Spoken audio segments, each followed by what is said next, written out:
माझं नाव चिराग आहे. माझ्या पत्नीचा अपघात झाला तेव्हा ती पूर्णपणे लाचार झाली होती. मी जेव्हा तिची काळजी घ्यायचो, तेव्हा ती मला खूप आशीर्वाद द्यायची. माझ्या आईने मला सांगितलं, की आता ही आपल्यावर आणि तुझ्यावर ओझं बनले आहे. तू तिला सोडून दे. तिला घटस्फोट दे. मी तुझं दुसऱ्या एका मुलीशी लग्न लावून देते. पण मी या गोष्टीसाठी तयार झालो नाही आणि आपली सगळी मालमत्ता विकून माझ्या पत्नीचा इलाज केला. पण जशी माझी पत्नी बरी झाली, तशीच त्या रात्री ती आपल्या बॉयफ्रेंड सोबत पळून गेली. आता सगळे लोक माझ्यावर थुंकू लागले, माझी निंदा करू लागले. एक दिवस अचानक पोलिसांनी आमच्या घरावर छापा टाकला आणि पोलीस झडती घेऊ लागले. झडती घेताना जेव्हा त्यांनी माझ्या आईचा पलंग उचलला, तेव्हा माझ्या शरीरातील प्राणच निघून गेला. मी स्तब्ध झालो. कारण माझ्या पत्नीचा अपघात अचानक झाला होता. सगळं काही थांबल्यासारखं वाटत होतं. डॉक्टरांनी सांगितलं होतं, की ती चालू शकत नाही. मी सगळं काही सोडून दिलं होतं. फक्त तिची देखभाल करू लागलो होतो. आई माझे खांदे दाबायची. ती रात्री जागून माझ्यासोबत रडायची. आम्ही तिघांनी हा धक्का स्वीकारला होता. पण काहीतरी अपूर्ण वाटत होतं. गाडीचा दरवाजा उघडला आणि माझं शरीर जसं एका झटक्यात मागे झालं होतं. मागे खूप गोंगाट होता. हॉर्न, ब्रेक आणि लोकांच्या आवाजात धावत मी रुग्णालयात पोहोचलो. आत आयसीयूचा दरवाजा बंद होता. काच धुरकट होती. माझ्या हातात माझ्या पत्नीची चप्पल होती. एकच चप्पल. दुसरी कदाचित रस्त्यावर पडली होती. जसं आयुष्याच्या सरळ वाटेवरून ती सुद्धा कुठेतरी हरवली होती. जेव्हा डॉक्टरांनी सांगितलं, की ती आता कदाचित कधीच चालू शकणार नाही, तेव्हा माझ्या डोळ्यात पाणी आलं होतं. पण माझे अश्रू खाली पडले नाहीत. कदाचित पुरुषाचं दुःख लपून जातं किंवा लपवण्यासाठी तो मजबूर होतो. आई माझ्यासोबत होती. तिच्या चेहऱ्यावरही तीच चिंता होती, जी माझ्या मनात लपलेली होती. ती म्हणाली, "आपण सगळं काही करू बेटा. तू काळजी करू नकोस." मला आठवतं, लग्नानंतर पहिल्यांदा जेव्हा तुझी पत्नी आजारी पडली होती, तेव्हा तू किती घाबरला होतास. मला आठवतं, की तिच्या तापाचं तापमान 103 होतं आणि ती कापत होती. मी रात्रभर तिच्या जवळ बसून होतो. दबल्या आवाजात मी तिच्यासाठी प्रार्थना करत होतो. तिने केव्हाही मला पकडून म्हटलं होतं, "जेव्हा तुम्ही असता तेव्हा मला भीती वाटत नाही."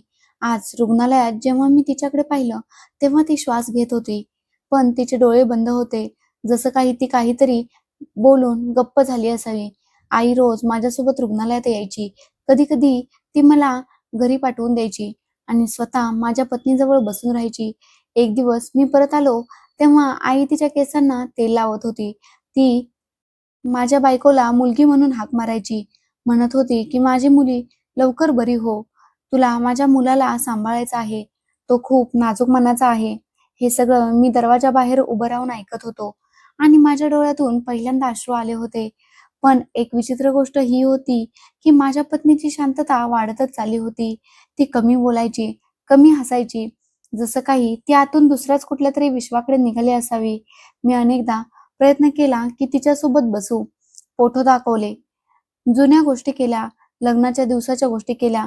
जेव्हा ती लाल लेंगा घालून माझ्यासमोर आली होती, तेव्हा मी म्हणालो होतो, की मला वाटलं हे स्वप्न आहे. ती फक्त ऐकायची, हलका हसायची, पण तिचे डोळे अगदी रिकामे वाटायचे. आत कुठेतरी मला वाटायचं, की जसं काहीतरी निसटतंय, जसं काहीतरी लपवलं जातंय. आई दिवसभर खूप कामात व्यस्त राहू लागली होती. कधी-कधी किचनमध्ये, कधी अंगणात आणि बऱ्याचदा ती माझ्या पत्नीच्या खोलीतून शांतपणे बाहेर पडायची. मी तिला कधीच काहीच विचारलं नाही. मला माझ्या आईवर संशय घेण्याचा अधिकार नव्हता. कदाचित जेव्हा आपण कुणावर खूप प्रेम करतो, तेव्हा पाहण्याचा दृष्टिकोन गमावून बसतो. फक्त मानून घेतो, की सगळं ठीक आहे किंवा सगळं काही ठीक होईल. पण आयुष्य फक्त प्रार्थनांवर चालत नाही. त्यातही कधी-कधी एखादं सत्य खूप क्रूर असतं. मी यावेळी काहीच जाणलं नव्हतं, काहीच ओळखलं नव्हतं. मला वाटलं, की आम्ही तिघे एकाच दुःखात सामील आहोत. मी फक्त माझ्या पत्नीला वाचवू इच्छित होतो. कोणत्याही किमतीवर मला फक्त ती हवी होती. पण नशीब कदाचित दुसऱ्याच खेळाची तयारी करत होतं. आईने हळूच माझ्या खांद्यावर हात ठेवला आणि म्हणाली, "बेटा, फक्त एवढं सांग, की तू खुश आहेस ना?" मी तिच्याकडे पाहिलं. ती चुलीजवळ उभी राहून चहा बनवत होती. तिच्या चेहऱ्यावर तेच प्रेम होतं, तीच काळजी होती जी नेहमीच असायची. पण त्या दिवशी तिच्या शब्दात काहीतरी वेगळं होतं. जसं ती काहीतरी सांगू इच्छित होती आणि शब्द गिळून गेली होती. मी उत्तर दिलं नाही. शांतता माझ्या आत जणू एक सवयच बनली होती. प्रत्येक गोष्ट मनात ठेवून दिवस घालवणं, आपल्या विचारांचं ओझं स्वतः उचलणं, बस हेच चालू होतं. इलाज महाग होत होता. प्रत्येक व्हिजिट, प्रत्येक औषध, प्रत्येक थेरपी हजारो रुपयात पडत होती. आईने तिचे जुने दागिने काढले, तेच जे माझ्या वडिलांची आठवण होते आणि माझ्या हातावर ठेवले. मी हात मागे खेचला आणि म्हणालो, "आई, नाही, मी हे नाही विकू शकत." आई हसली, जसं तिला आधीच माहीत होतं. ती म्हणाली, "नाही बेटा, तू हे विकून टाक. तूच तर जायदादचा वारस आहेस." ती रात्र मी झोपेत नाही घालवली. घराच्या कोपऱ्या-कोपऱ्यात माझ्या पत्नीचा आवाज बसलेला होता. तोच आवाज जो कधी आयुष्याने भरलेला असायचा. आता फक्त तिचे डोळे राहिले होते. आईने चुपचाप माझ्या बिछाण्यापाशी चहा ठेवला आणि निघून गेली. मला माहीत होतं की तिला माझं मन दुखवायचं नव्हतं, पण तिला हे सुद्धा हवं होतं की मी निर्णय घ्यावा. थेरपी सुरू झाली. नवीन मशीन्स आल्या, नर्स आली. शरीरात हालचाल येणं सुरू झालं. हातांमध्ये ताकद, मग हळूहळू पायांची बोटं हलू लागली.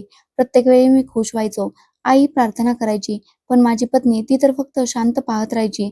जसं काही सगळं तिच्या मर्जीबाहेरचं असावं, ज्यात ती फक्त तमाशा पाहत आहे. एका रात्री मी तिच्या केसातून बोटं फिरवली आणि म्हणालो, "कधी-कधी वाटतं की तू खूप दूर निघून गेली आहेस आणि मी फक्त तुला आवाज देत राहतो." तिने माझ्याकडे पाहिलं.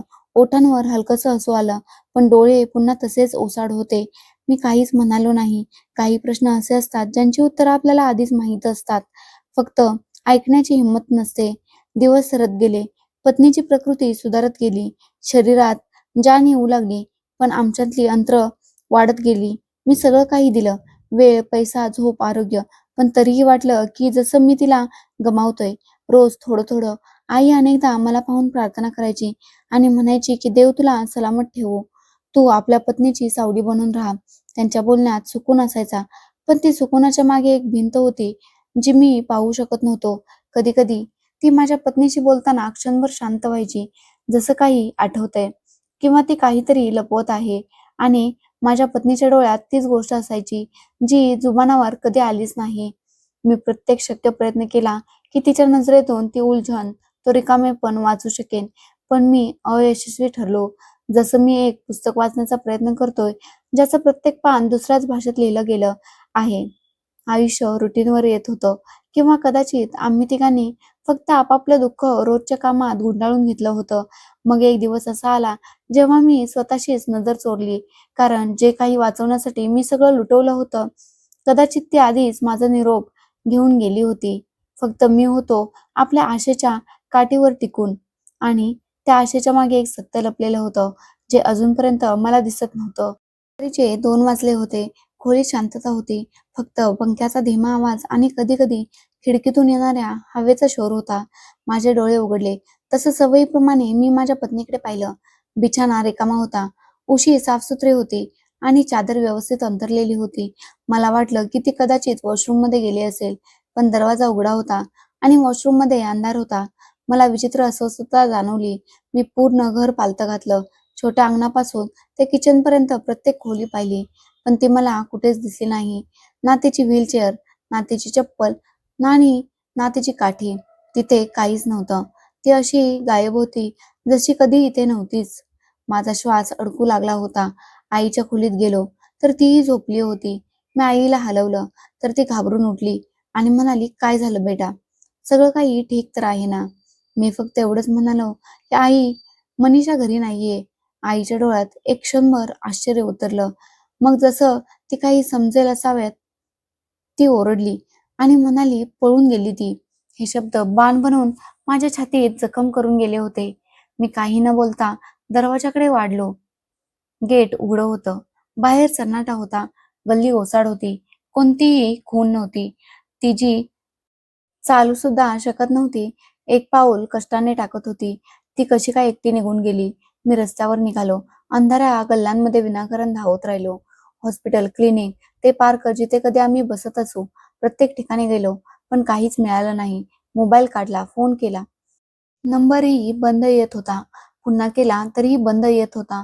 एक भीती माझ्या मनात बसली होती, की ती अजून निघून गेली होती. घरी परत आलो. आईच्या प्रश्नार्थक नजरेनं पाहिलं. मी मान हलवली की नाही मिळाली. आईने थकलेल्या शब्दात म्हटलं, "मी म्हणत होते ना, की या मुलीच्या प्रकृतीतच इमानदारी उरली नाही. तू सगळं काही कुर्बान केलंस आणि तिने तुझं सगळं काही बरबाद केलं.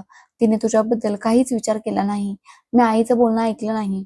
मी फक्त सोफ्यावर बसून छताकडे पाहत होतो, जसं तिथे काही उत्तर लिहिलं असावं, जे माझ्या समजण्यापलीकडचं होतं. सकाळ होईपर्यंत मोहल्ल्यात बातमी पसरली होती. आजीबाई दरवाजात बसून सांगत होत्या, की काल रात्री अंकितने गेट उघडं पाहिलं होतं. कुठेतरी ती कोणासोबत तरी नाही निघून गेली. तेव्हाच एका बाईने हळूच म्हटलं, की ऐकलंय, की इलाजाच्या दरम्यान तिची कुणा मुलाशी मैत्री झाली होती आणि सगळ्यांनी त्या बाईच्या गोष्टीला खरं मानलं. का मानणार नाहीत? मी स्वतः तिच्यावर विश्वास ठेवला होता. सगळं काही तिच्यावर सोपवलं होतं. आता ती चुपचाप निघून गेली होती. पोलिसात रिपोर्ट दाखल केली तर ऑफिसरने जसे आधीच तयार प्रश्न माझ्यासमोर ठेवले. त्याने विचारलं, "कुणावर संशय आहे का? तुझ्या स्वतःच्या पत्नी मनीषासोबत भांडण झालं होतं का? तुझ्याकडे कुणाचा नंबर किंवा मेसेज काही आहे का?" पण माझ्याकडे तर काहीच नव्हतं. फक्त एक गायब चेहरा होता आणि काही दुर्घट क्षण होते, ज्यांना मी जोडण्याचा प्रयत्न करत होतो. आई प्रत्येक येणाऱ्या-जाणाऱ्याला सांगत होती, की आम्ही तर तिला आपली मुलगी मानलं. तिला खूप प्रेम दिलं. माझ्या मुलाने तिच्या उपचारासाठी जमीन विकली आणि ती निर्लज्ज इथून निघून गेली. या गोष्टी दरम्यान आई कधी माझ्याकडे पाहत नव्हती. जसं तिला माहीत असावं, की मी यावर काही विचार करत आहे किंवा कदाचित आई सुद्धा आतल्या आत काहीतरी लपवत असेल. माझ्या रात्री मोठ्या झाल्या होत्या. मी पूर्णपणे एकटं पडलो होतो. दिवस जसं वेळेला खेचून चालवत होता. मी मनीषाच्या परत येण्याची वाट पाहत होतो. पण सोबतच मी हे सुद्धा विचार करत होतो, की जर ती परत आली, तर काय मी तिथेच राहीन? तिच्यावर विश्वास ठेवू शकेन? काय जे काही लुटलंय ते परत येऊ शकेल? माझ्या मनाने ही गोष्ट मानण्यास नकार दिला होता. ती जर आपल्या मर्जीने गेली असती, तर कमीत कमी काही सांगून, काही सोडून तर गेली असती. कोणताही शब्द, कोणताही इशारा, कोणतीही खूण. पण ती तर शांतपणे गायब झाली होती. जशी हवेत विरली असावी. ना तिचा काही फोन आला होता, ना काही मेसेज. बस एक फोटो आणि एक अपूर्ण शब्द होता.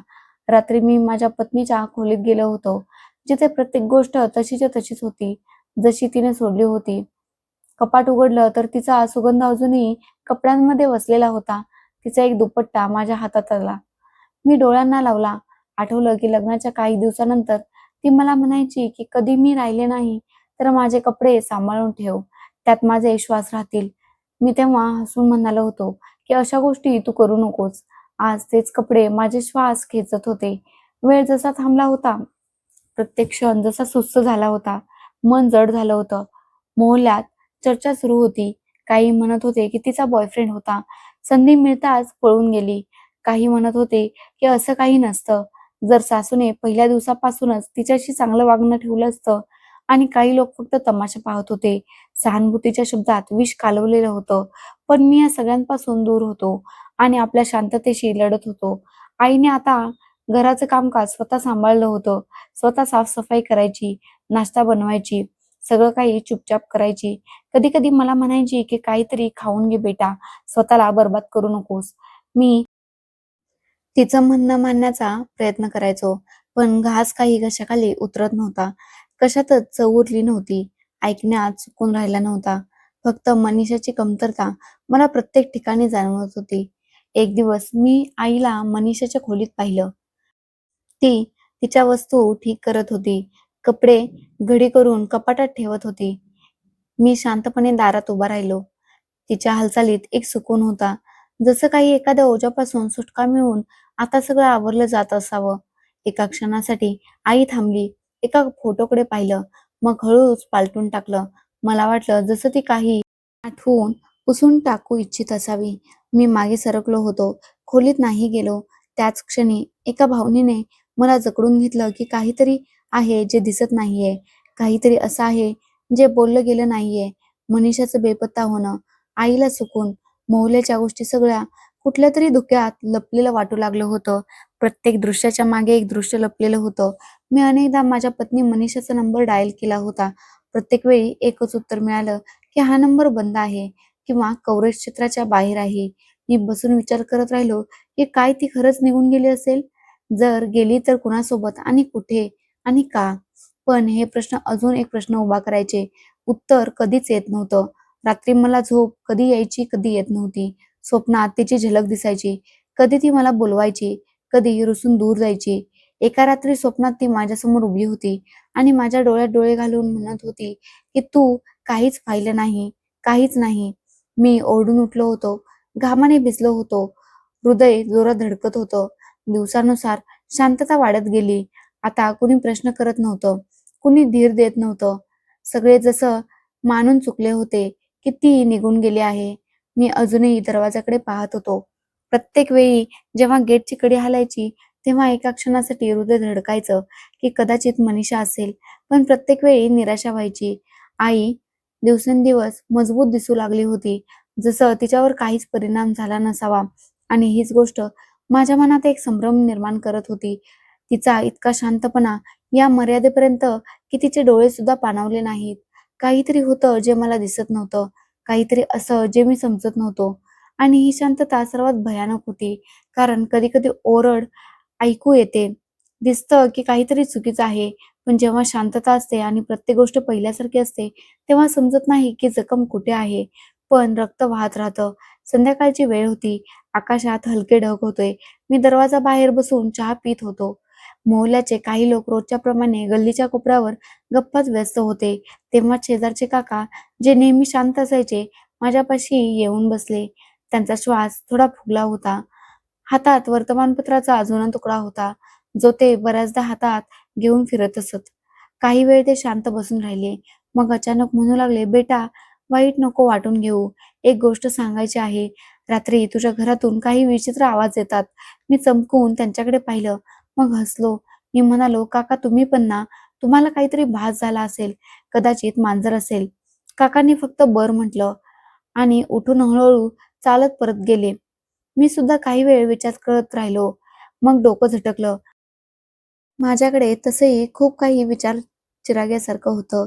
मनीषाचं जाणं, आईची विचित्र शांतता, माझ्या हातला गोंधळ आणि कोणतीही काळजी वाटवणारी गोष्ट ऐकण्याची माझ्याकडे गुंजाईश कुठे होती? आई आतून आली. कदाचित तिने काकांचा आवाज ऐकला असावा. तिने माझ्याकडे न पाहता म्हटलं की म्हातारपणात भास होणं सामान्य गोष्ट आहे. या वयात तर भिंती सुद्धा बोलताना दिसतात. मी म्हणालो, जी. पण मनाच्या कुठल्यातरी कोपऱ्यात एक शंका निर्माण झाली होती. विचित्र गोष्ट ही होती की काका खूप कमी बोलायचे. जे त्यांनी सांगितलं ते असं अचानक का? आणि त्यांचा अंदाज असा होता जसं ते आणखी काही सांगू इच्छित होतं, पण थांबले. रात्री मी उशिरापर्यंत जागत राहिलो. आई झोपायला गेली आणि घरात पूर्णपणे शांतता होती. अचानक खालच्या खोलीतून एक विचित्र सरसराट ऐकू आली. आधी तर मला वाटलं की कदाचित उंदीर असतील किंवा एखादा जुना पाईप असेल. पण मग काही असा आवाज ऐकला जो मानवी आवाजाशी मिळता-जुळता वाटत होता. धीम्या, दबल्या शब्दात, जसं दोन लोक हळूहळू काहीतरी बोलत असावेत. माझ्या शरीरात अस्वस्थता निर्माण होऊ लागली. मी शांतपणे बिछाण्यावरून उठलो आणि दरवाजा हळूच उघडला आणि पायऱ्यांच्या दिशेने वाढलो. प्रत्येक पावलासोबत माझ्या हृदयाची धडकन वाढत होती.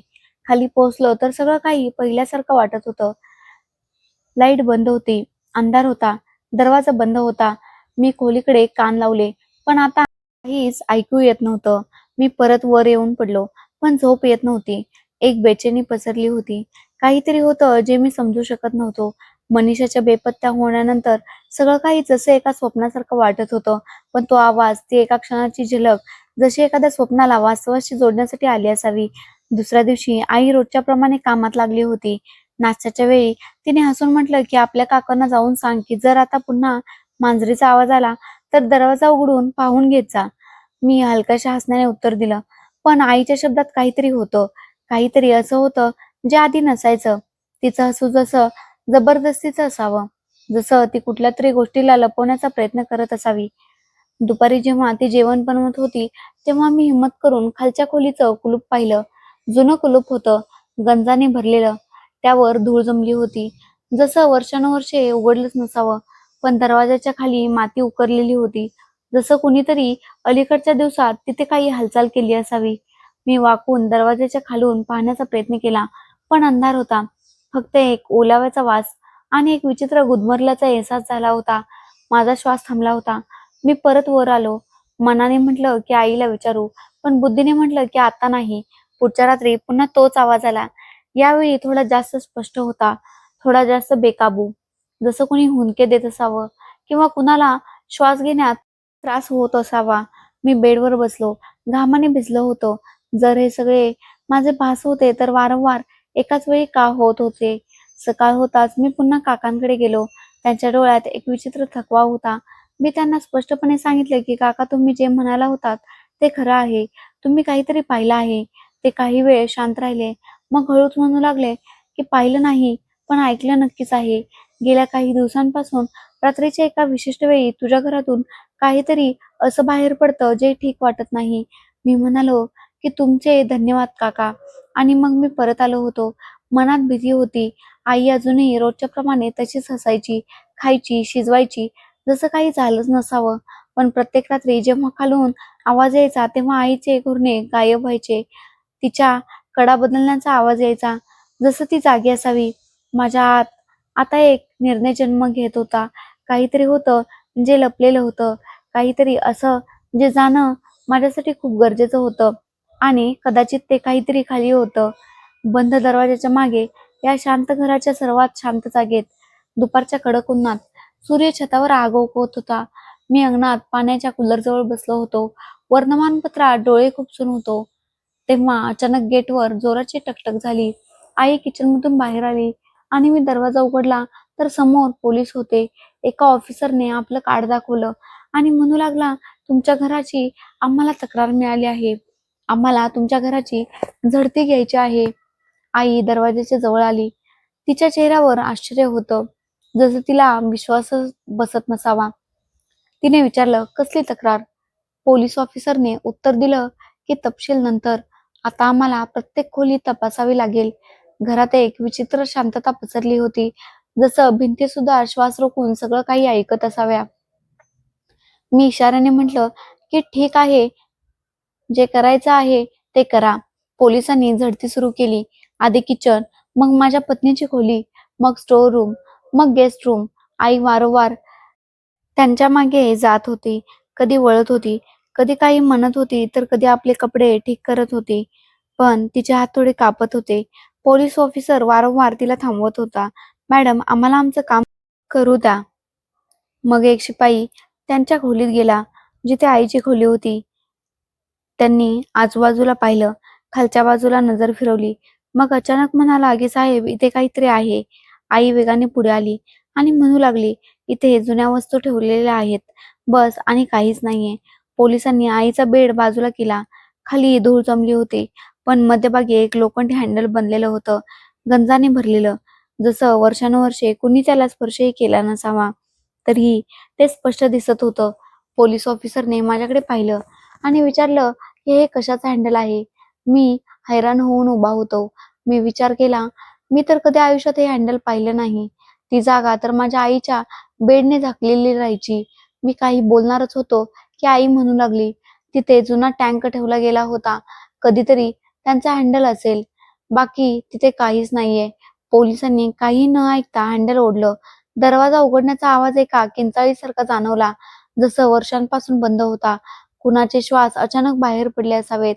लाकडी पायऱ्या खाली जात होत्या, ज्यांच्यावर पाय ठेवताच कुरकुर आवाज आला. मी, पोलीस आणि 2 शिपाई हळूहळू खाली उतरलो. प्रत्येक पावलासोबत एका ओलाव्याचा वास आणि शांतता अजूनच गडद होत गेली. खाली अंधार होता. भिंतींवर ओलावा जमला होता. काही जागी बुरशी आणि सगळीकडून कुबट वास येत होता. खाली पोहोचताच समोर एक जुनाचा लोखंडी दरवाजा दिसला. त्यावेळी त्यावरही गंज लागला होता आणि हलकीशी साखळदंड, जशी एखादी रेष असावी. हवालदाराने हाताने त्यांना हलवलं, तर दरवाजा उघडला नाही. मग एकाने जोर लावला, दुसऱ्याने दरवाजा पकडला आणि दरवाजाला धक्का दिला, तर तो उघडला. आतली हवा थांबलेली होती, जसं वेळ इथेच थबकली असावी. प्रकाश कमी होता. फक्त एक बल्ब लटकत होता, हलका हलका झुलत होता. खोलीच्या मधोमध जमिनीवर एक शरीर पडलेलं होतं. ती दुसरं कुणी नव्हती तर माझी पत्नी मनीषा होती, जी बेशुद्ध पडली होती, जसं एखादा जुना फोटो असावा, वर्षांपासून कपाटाच्या कोपऱ्यात ठेवलेला. मी लगेच धावत तिच्याजवळ गेलो. तिचं शरीर कडक झालं होतं, जसं थंडीने जखडलं असावं, पण तिचे श्वास चालू होते, खूप धीमे, खूप तुटलेले. तिच्या मनगटावर लाल वळ होते, जसं कुणी तिचे हात बांधून ठेवले असावेत. आणि पायांच्या टाचा जखमी होत्या. तिचे ओठ सुकले होते आणि डोळ्यांखाली निळे डाग होते. मी तिला हाक मारली, "मनीषा उठ बघ, मी आलोय. तू आता सुरक्षित आहेस." तिने डोळे उघडण्याचा प्रयत्न केला, पण पापणी फक्त कापून राहिली आणि मग थांबली. पोलीस ऑफिसरने एका क्षणासाठी खोलीचा आढावा घेतला. मग म्हणू लागले की नक्कीच काहीतरी गडबड आहे. यांना ताबडतोब रुग्णालयात न्यावं लागेल. आई खाली आली. तशी तिची पावलं थांबली. ती भिंतीला लागून उभी राहिली होती. जसं या दुर्घटनेपासून ती नजर चोरू इच्छित असावी किंवा कदाचित आतल्या आत त्याचा सामना चिराग्याची हिंमत गोळा करत असावी. तिचा चेहरा पांढरा पडला होता. सोबतच ती खूप अस्वस्थही दिसत होती. पोलिसांनी मला थांबवलं आणि ॲम्ब्युलन्सला कॉल लावला. काही क्षणानंतर ॲम्ब्युलन्स आली आणि मनीषाला रुग्णालयात नेण्यात आलं. मी सोबत जाऊ इच्छित होतो, पण पोलिसांनी सांगितलं की तुमच्याकडून काही गोष्टी विचारायच्या आहेत. ही कायदेशीर कार्यवाही आहे. मी फक्त एक नजर माझ्या पत्नीवर टाकली, जी आता पुन्हा एकदा मिळाली होती. पण यावेळी तिची अवस्था खूप खराब होती. पोलीस ऑफिसरने खालच्या खोलीचे फोटो घेतले. भिंतीवर असलेले डाग, बंद कपाट, जुनी भांडी, रिकाम्या बाटल्या आणि एक कपडा जो जमिनीवर पडला होता. कदाचित माझ्या पत्नीचा दुपट्टा होता. प्रत्येक गोष्ट जसं एखादी दर्दनाक कहाणी सांगत होती, पण शब्दांविना. आई चुपचाप उभी राहिली. कुठल्याही प्रश्नाचं उत्तर दिलं नाही. कोणाशी तिने नजर मिळवली नाही. जेव्हा पोलिसांनी सांगितलं की तुम्हाला पोलीस स्टेशनला चालावं लागेल चौकशीसाठी, तर तिने फक्त मान हलवून म्हटलं की ठीक आहे. घर आता ओसाड वाटू लागलं होतं. ती खोली जिथे माझी आई असायची, तिचा बिछाना असायचा, त्याच्या खालचं रहस्य आणि सगळी शांतता. जसं प्रत्येक गोष्ट आता बदलली असावी. ती आई जी रात्री जागून माझ्यासाठी पाणी ठेवायची, जी माझ्या दुःखावर रडायची, तीच आता एका मोठ्या प्रश्नाखाली दबली गेली होती. पोलीस स्टेशनमध्ये जबाब देताना मी आतल्या आत विखुरत होतो. मी सांगितलं की माझी पत्नी बेपत्ता झाली होती. मी तिच्या बेपत्ता झाल्याची तक्रारही दाखल केली होती. माझ्या आईने मला सांगितलं होतं की ती स्वतः परत येईल. पण आज कळलं की ती दुसऱ्या कोणाच्या नाही, तर माझ्याच घराच्या खाली होती, जिथून मी रोज जात होतो. ती माझ्या मदतीच्या आशेने पडून होती. पोलिसांनी सांगितलं की ही काही मामूली कैद वाटत नाही. खूप विचारपूर्वक केलं गेलं आहे. आम्हाला पूर्णपणे तपास करावा लागेल. संध्याकाळी जेव्हा मी रुग्णालयात गेलो, तेव्हा माझी पत्नी शुद्धीवर आली होती. मला पाहताच तिच्या डोळ्यात एक असा थकवा उतरला होता, जो शब्दात सांगितला जाऊ शकत नव्हता. मी तिच्याजवळ बसलो होतो, तिचा हात पकडून, आणि म्हणालो की "बस मनीषा, आता सगळं काही ठीक होईल. तू पुन्हा कधी एकटी राहणार नाहीस." तिने हळूच मान हलवली. तिच्या ओठांवर कंप होता, जसं काही सांगू इच्छित असावी, पण तिचं शरीर साथ देत नव्हतं. डॉक्टरांनी सांगितलं की शारीरिक कमजोरी खूप जास्त आहे. पण जर तुम्ही यांना वेळेवर आणलं नसतं, तर गोष्ट खूप पुढे जाऊ शकली असती. या शब्दाने माझ्या आत काहीतरी तोडलं होतं. वेळेवर पोहोचणं. पण वर्षांपासून मी त्याच घरात होतो. रोज त्याच खोलीच्या वर झोपायचो. तरीही काही पाहू शकलो नाही, काही ऐकू शकलो नाही. आई पोलिसांच्या देखरेखीखाली होती, पण शांत होती. जसं तिला कुठल्याही गोष्टीचा पश्चाताप नसावा किंवा कदाचित असावाही. पण तिने त्याला आतून कुठेतरी दफन करून टाकलं असावं. आता कायदाच निर्णय करेल की ते सगळं नक्की काय होतं आणि का झालं आणि कोणत्या हेतूने केलं गेलं. पण माझ्यासाठी हे सगळे प्रश्न नव्हते. माझ्यासाठी सत्य फक्त इतकंच होतं की माझी पत्नी जिवंत आहे आणि हे आयुष्य आता माझ्या पूर्ण प्रयत्नाचं कारण बनणार होतं. खालचा रस्ता बंद झाला होता, पण त्याची सावली आता माझ्या अस्तित्वाशी लिपटली होती आणि प्रत्येक रात्रीच्या मागे एक शांत किंचाळी होती, जी मी वर्षांपर्यंत ऐकू शकलो नाही. पोलिसांनी जसे आईला प्रश्न विचारणे सुरू केले, त्यांचा आवाज वाढला. त्या ओरडू लागल्या. हाताने आपलं डोकं पकडलं आणि म्हणाली की मी काहीच केलं नाही. मी मनीषाला काही नुकसान नाही पोहोचवलं. तिचे शब्द भिंतीवर आदळत होते, पण तिची सच्चाई कुठेही दिसत नव्हती. पोलीस तिच्याशी सक्तीने चौकशी करत होते आणि आईचा चेहरा वारंवार बदलत होता. आईच्या डोळ्यात जे काही होतं ते मी वर्षांपासून ओळखत आलो होतो. प्रेम, काळजी, ममता. पण आता तिथे एक दुसरा रंग होता. कदाचित ती स्वतःला वाचवण्याचा प्रयत्न करत होती. ती शांतपणे सगळं ऐकत होती. पण प्रत्येक प्रश्नावर ती आपल्या भावनात अडकून जायची. जसं उत्तर तिलाही आठवत नसावं किंवा ती मुद्दाम स्वतःहून विसरू इच्छित असावी. मनीषा रुग्णालयात होती. डॉक्टरांच्या म्हणण्यानुसार ती बऱ्याच दिवसांपासून कदाचित त्रासात होती. तिच्या शरीरावर स्पष्ट जखमेचे निशाण होते. तिला बंद करून ठेवण्यात आलं होतं. जेवणही वेळेवर दिलं गेलं नव्हतं आणि तिची मानसिक अवस्थाही खूप कमजोर झाली होती. या गोष्टींनी केसला अजूनच गंभीर बनवलं होतं. पोलीस आता प्रत्येक पैलूने चौकशी करत होते. मी एका कोपऱ्यात बसून सगळं काही पाहत होतं. माझी जीभ बंद झाली होती. जसे शब्द कमी पडले असावेत. मी कधी आईकडे पाहायचो, कधी पोलिसांच्या रिपोर्टमध्ये डोकवायचो आणि कधी आपल्या तळहाताला घुरत होतो, ज्यावर त्या दिवशी पत्नीच्या पकडीचे निशाण अजूनपर्यंत अस्तित्वात होते. सगळं काही पहिल्यासारखं जाणवत होतं. पोलीस ऑफिसरने माझ्या आईला विचारलं, की तुम्ही म्हणत आहात की तुम्ही काही केलं नाही. तर मग ती मुलगी बेसमेंटपर्यंत कशी काय पोहोचली? दरवाजा तर बंद होता. बाहेरून कुलूप लावलेलं होतं आणि खालचा रस्ता फक्त तुमच्या खोलीतून जातो. आई शांत झाली. तिच्या डोळ्यात पाणी होतं, पण तिची शांतता ओरडत होती. तिचे ओठ कापत होते, पण तिची जीभ बंद होती. त्याच क्षणी मला जाणवलं की ती आतून तुटली आहे किंवा कदाचित तिची सच्चाई तिला परवानगी देत नाहीये की ती काही बोलेल. तेव्हाच एक दुसरे इन्स्पेक्टर रुग्णालयातून परत आले. त्यांच्या हातात एक बॅग होती, ज्यात काही जुन्या वस्तू होत्या. एक डायरी, काही औषधे, एक चावी आणि एक रिकामा मोबाईल कव्हर. त्यांनी सांगितलं की हे सगळं काही बेसमेंटमध्ये पडलेलं होतं. इन्स्पेक्टर म्हणाले की ही डायरी खूपच खास आहे. हिच्याच मदतीने आम्हाला पहिली साक्ष मिळेल. डायरीच्या पानावर माझ्या पत्नीच्या हाताने लिहिलेलं होतं. ते दुःख जे जुबानावर आलं नाही, पण तिने पेनने त्या डायरीवर लिहिलं होतं. त्यात काही तारखा लिहिलेल्या होत्या. काही तारखांवर आईचा उल्लेख होता आणि काहींवर तर फक्त शब्द होते की आज पुन्हा प्रकाश आला नाही. माझे हात सुजले आहेत. त्या रोज येतात. काही बोलत नाहीत, बस पाहतात. मी वाचलं आणि माझ्या आत भीतीची एक भिंत कोसळली. जसं सगळं काही माझ्या नजरेसमोर ठेवलं जात असावं. कुठल्याही शब्दांविना, कुठल्याही लपवाछपवीविना. हे ते सत्य होतं, ज्याची मी कधी अपेक्षाही केली नव्हती आणि आता ते हळूहळू माझ्यासमोर उघडत होतं. आईने जेव्हा ती डायरी पाहिली, तिचा चेहरा रंगच उडाला होता. ती ओरडून म्हणाली की हे सगळं खोटं आहे.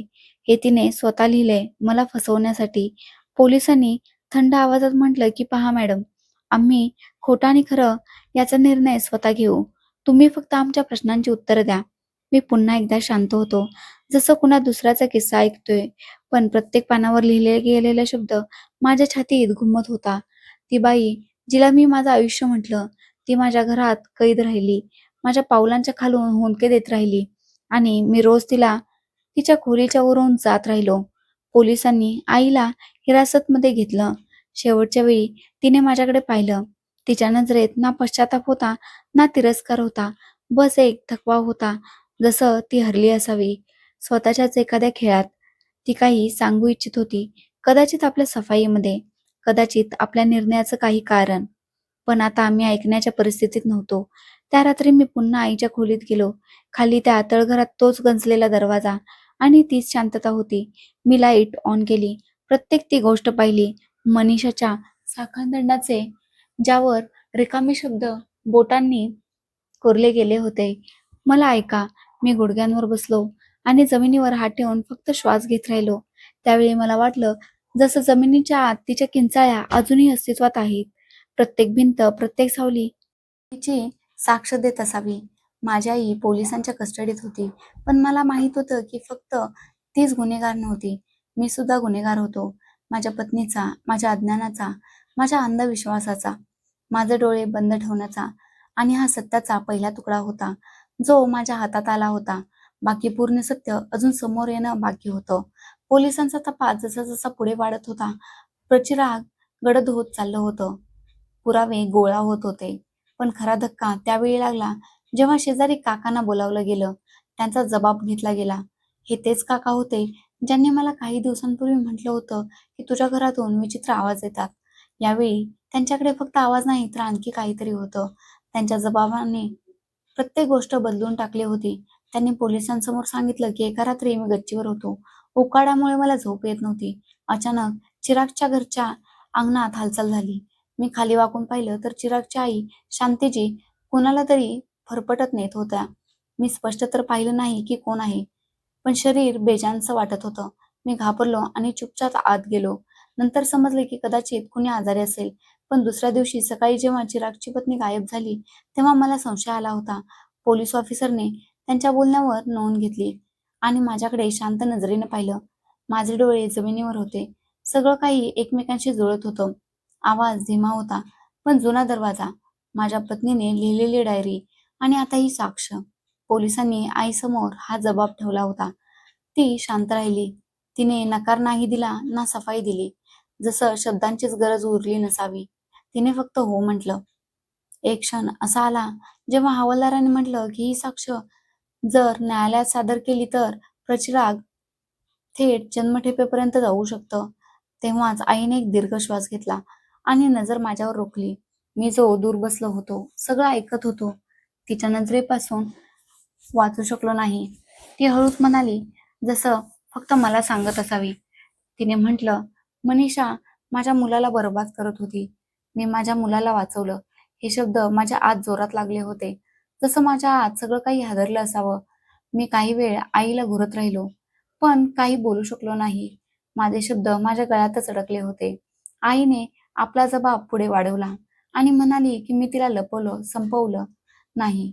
मला वाटत होतं की माझ्या मुलाने सत्य पाहावं. ती मुलगी माझ्या मुलाच्या प्रेमाच्या लायकीचीच नव्हती. तिच्या मनात माझ्या मुलासाठी काहीच नव्हतं. इलाजाच्या नावाखाली ती त्याला लुटत होती आणि कुणाशी तरी बोलत होती. मी स्वतः अनेकदा ऐकलं होतं. अनेकदा ती रात्री फोनवर कुणाशी तरी हसून हसून बोलायची. ती माझ्या मुलाला मूर्ख बनवत होती. पोलीस ऑफिसरने मध्येच त्यांना थांबवून विचारलं की तुमच्याकडे या गोष्टीचा काही पुरावा आहे का?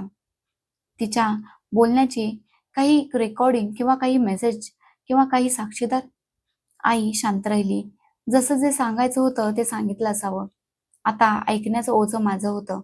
माझी पत्नी अजूनही रुग्णालयात होती. तिची प्रकृती काहीशी सुधारत होती, पण शांत होती. कदाचित तिला अजूनही अंदाज होता की सत्य पूर्णपणे समोर आलेलं नाही. अजून काही गोष्टी लपलेल्या आहेत. मी तिला भेटायला गेलो तर तिने फक्त एक गोष्ट म्हटली होती की जर तुला माझ्यावर संशय असेल तर मग तू माझा इलाज करणं थांबव. तिचा आवाज थकलेला होता, पण नजर साफ होती. मी तिचा हात पकडून म्हणालो की मला संशय नाहीये. बस आता प्रत्येक सत्य ऐकण्याची हिंमत निर्माण करत आहे. पोलिसांनी दुसऱ्या दिवशी आईच्या खोलीची आणखी झडती घेतली आणि एक जुना मोबाईल सापडला, ज्यात काही ऑडिओ रेकॉर्डिंग होता. आवाज धीमा होता, पण काही शब्द स्पष्ट ऐकू आले. ती काहीही म्हणो, मी खरं नाही बोलणार. मला भीती वाटते. हा अंदाज माझ्या पत्नीचा होता. रेकॉर्डिंगने प्रत्येक चिरागाला आणखीनच गुंतागुंतीचं बनवलं होतं. आता कुणाच्याही विरोधात काही पुरावा जात नव्हता. फक्त संशयाचं वलय होतं, जे हळूहळू उघडत होतं. पोलिसांचं म्हणणं होतं की हे प्रचिराग सरळ नाही. इथे प्रत्येक पात्र अर्ध सत्य बोलत आहे आणि अर्ध लपवत आहे. आई अजूनही आपल्या गोष्टींवर ठाम होती. मी हे सगळं काही माझ्या मुलाला वाचवण्यासाठी केलं आणि मी तोच मुलगा होतो ज्याला आता समजत नव्हतं की खरंच मला वाचवलं गेलं होतं की मी बर्बाद झालो होतो. त्या दिवशी पहिल्यांदा माझ्या आत हा प्रश्न निर्माण झाला होता. काय कधी सत्य पूर्ण सुद्धा असतात किंवा आपण फक्त आपल्या समाधानासाठी काही तुकडे जोडून घेतो आणि त्याला सत्य मानतो? ही साक्ष, ही शांतता, हे शब्द, सगळं काही एका क्षणात वर्तुळात बदलले होते. जिथे परिणामाचा अर्थ फक्त वेदना होता. कुणासाठी तरी ही सुरुवात होती आणि एक अशी सच्चाई होती जिचं उत्तर येणार होतं. आईला कोठडीत बसून अनेक दिवस झाले होते.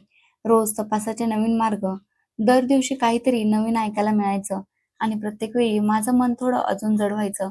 पोलिसांनी जेव्हा आईला पुन्हा विचारलं की त्या रात्री मनीषासोबत काय झालं होतं, तर यावेळी त्यांनी रटलेले शब्द पुन्हा बोलले नाहीत. उलट एक असं सत्य सांगितलं जे माझ्या आत कुठेतरी दूरपर्यंत घुमलं होतं. आईने हळूच म्हटलं की माझा मुलगा सकाळी जायदाद विकून त्या मुलीवर लावत होता. आपली सगळी कमाई, आपली सगळी स्वप्ने तिच्यावर ओवाळून टाकत होता आणि ती माझ्या मुलाला कंटाळली होती. मी अनेकदा तिला फोनवर कुणाशी तरी बोलताना ऐकलं होतं. ती रात्री दरवाजा बंद करून कुणाशी तरी बोलायची. मी एकदा तिला विचारलं पण होतं की ती कुणाशी बोलते, तर ती उडवाउडवीची उत्तरं देऊ लागली. बस तेव्हाच मी निर्णय घेतला होता.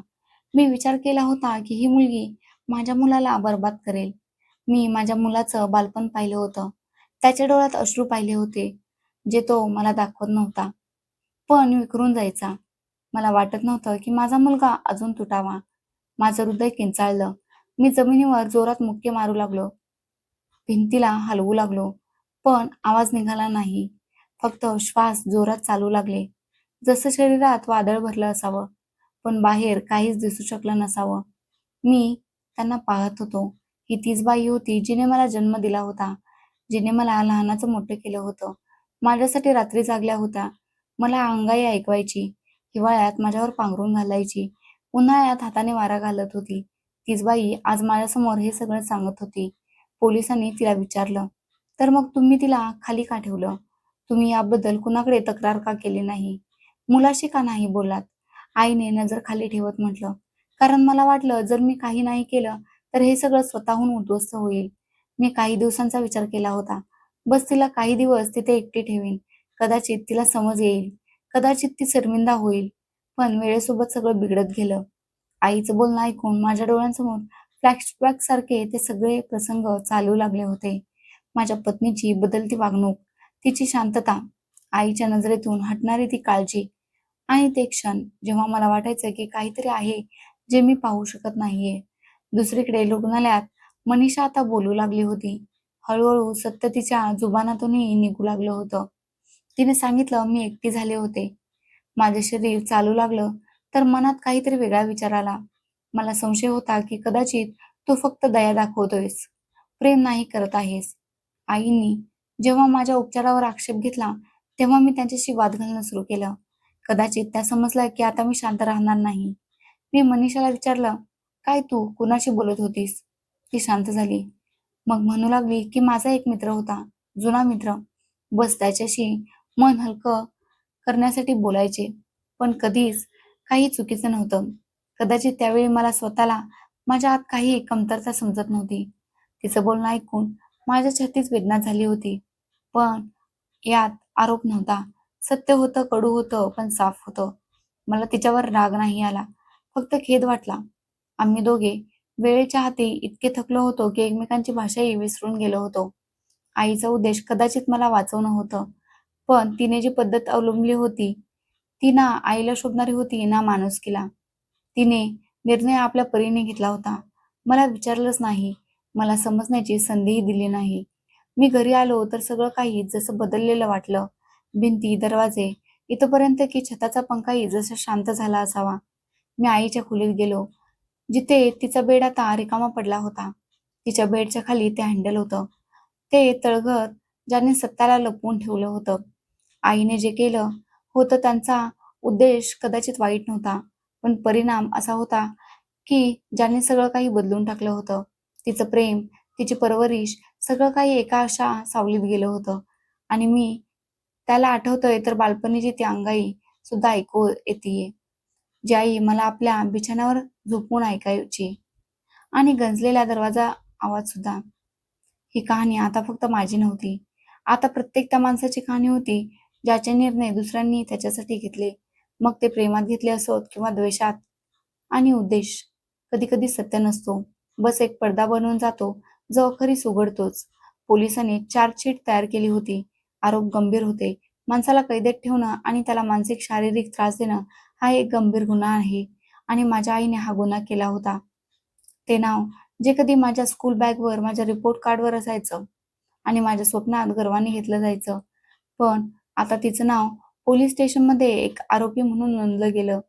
घर ओसाड झालं होतं. तीच खोली, तीच भिंत, पण एक विचित्र शांतता प्रत्येक जागी पसरली होती. आईच्या जाण्यानंतर घरातून प्रार्थनांची गूंज संपली होती. जो आवाज कधी सकाळसोबत सुरू व्हायचा, आता रात्रीच्या सन्नाट्यात हरवून गेला होता. स्वयंपाकघरातील भांडी, ज्या हातांच्या सुवासाने ओळखली जायची, आता बंद पडली होती. अंगण सुकलेलं होतं, जसं कोणी त्यावर पाणी देणं सोडून दिलं असावं. मनीषा रुग्णालयातून घरी आली होती. तिची चाल आता सुधारली होती, पण पावलांमध्ये विश्वास अजूनही परत आला नव्हता. जेव्हा ती या घरात दाखल झाली, तेव्हा सर्वात आधी तिने शेताकडे पाहिलं होतं. जसं ती इच्छा करत असावी की खालच्या सावल्या हटतील आणि काही प्रकाश मिळेल. मी तिच्यासोबत होतो, पण आमच्या दरम्यान शांतता होती, जिला शब्द तोडू शकत नव्हते. फक्त वेळच होती, जी काहीतरी बरं करू शकत होती. मनीषाचं प्रत्येक पाऊल मला आईच्या नकाराचा आवाज ऐकवत होतं. प्रत्येक दरवाजा जो ती उघडायची प्रत्येक गोष्ट ती हातात घ्यायची. त्यात माझ्या आईचा स्पर्श कुठेतरी बाकी होता आणि माझी पत्नी त्याला जाणवायची सुद्धा, सहनही करायची. मी तिला काहीही विसरण्यास सांगत नव्हतो, फक्त जगायला सांगत होतो. न्यायालयात खटला सुरू झाला आणि वकिलांचा युक्तिवाद, साक्षीदारांची साक्ष आणि आईची शांतता. त्यांनी एकदाही आपल्या सफाईमध्ये काहीच म्हटलं नव्हतं. फक्त एक दिवस न्यायालयाच्या खोलीत माझ्याकडे पाहिलं आणि हलकसं हसली आणि मग नजर झुकवली. तिच्या नजरेत काही भयानक नव्हतं, बस एक रितेपण होतं. सगळं संपलं असावं. माझी साक्ष सर्वात जास्त महत्त्वाची होती. जेव्हा मी साक्ष देण्यासाठी कटघऱ्यात उभा राहिलो, तेव्हा माझे हात कापत होते. मी म्हणालो की मी माझ्या आईवर डोळे झाकून विश्वास ठेवला. मला वाटलं की त्या माझं कल्याण इच्छितात, पण तिने हे सगळं माझ्याकडून हिरावून घेतलं, ज्यासाठी मी जगत होतो. तिने माझ्या पत्नीला कैद नाही केलं. तिने माझं हृदय बंद करून टाकलं. माझ्या विश्वासाचा खून केला. न्यायालयात शांतता पसरली होती. आईने तेव्हाही काहीच म्हटलं नव्हतं. जसं प्रत्येक आरोपाला ती शांतपणे सहन करून चुकली असावी. कदाचित तिला माहीत होतं की तिला जे हवं होतं ते पूर्ण झालं नाही आणि जे करून बसली ते माफीच्या लायक नव्हतं. न्यायालयाने एक सुरक्षित निर्णय घेतला आणि मी घरी परत येऊन बसलो होतो. त्याच अंगणात जिथे कधी माझी आई बसून भाजी कापायची. आज ती जागा रिकामी होती आणि तिचा आवाज अजूनही माझ्या कानात घुमत होता.